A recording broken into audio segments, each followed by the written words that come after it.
dans les semaines à venir, interviendra l'investiture officielle du président élu le 26 août 2023.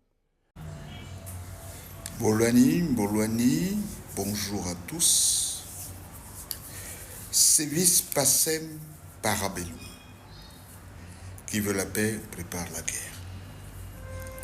Le discours va en guerre du professeur Ondossa m'a fortement interpellé. Des menaces à peine voilées envers les militaires, mais surtout sa décision de prêter serment dans quelques jours, dans quelques semaines. Pour rappel, professeur Ondossa,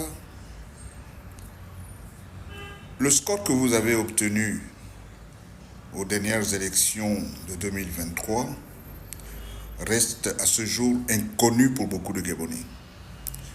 Vous proclamez peut-être à juste titre une victoire à cette élection. Et même si ça a été le cas, le résultat annoncé par la CENAP ou le CGE ne vous a pas donné la victoire, ne vous a pas déclaré vainqueur de cette dernière élection. Et c'est Ali Bongo qui avait été déclaré vainqueur. Et c'est donc ce qui a mené les militaires à prendre leurs responsabilités.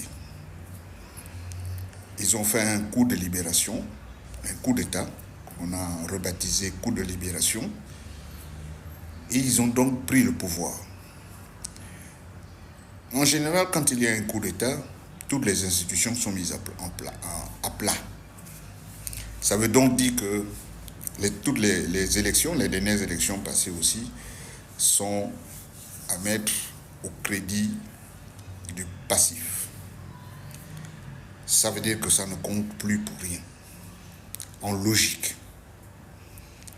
Alors, je tiens à vous rappeler, monsieur le professeur Ondossa, que André Baobam aussi, le défunt, avait réclamé sa victoire et avait fini par prêter serment. Il a fait une prestation de serment, ce qui ne lui a jamais donné la place qu'il réclamait, c'est-à-dire la présidence de la République. Plus proche de nous, Jean Ping a aussi réclamé sa victoire et a lui aussi prêté serment. Il n'a jamais été président pour autant, officiellement et effectivement. Et dans l'effectivité, je veux dire.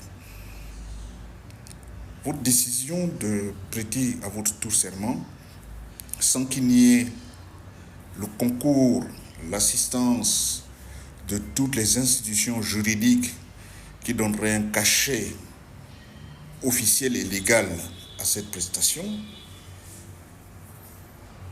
me laisse un peu dubitatif. Et je m'interroge sur le bien fondé de cette démarche.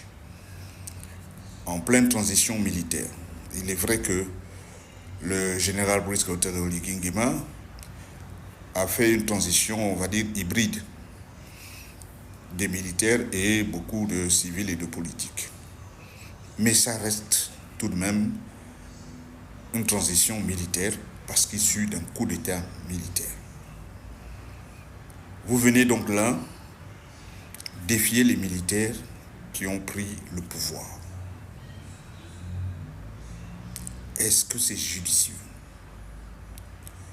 Est-ce que c'est judicieux? On va vous écouter et puis on va revenir plus tard.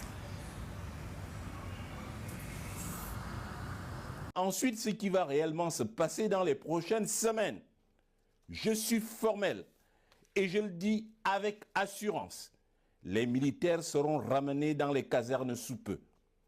Qu'ils se tiennent prêts, en cas de résistance, à être déposés selon les cas à deux endroits, soit à la CPI pour cause de violation de la loi internationale, de torture, de sévices et d'assassinat, soit à la prison centrale de Libreville pour crimes économiques et financiers.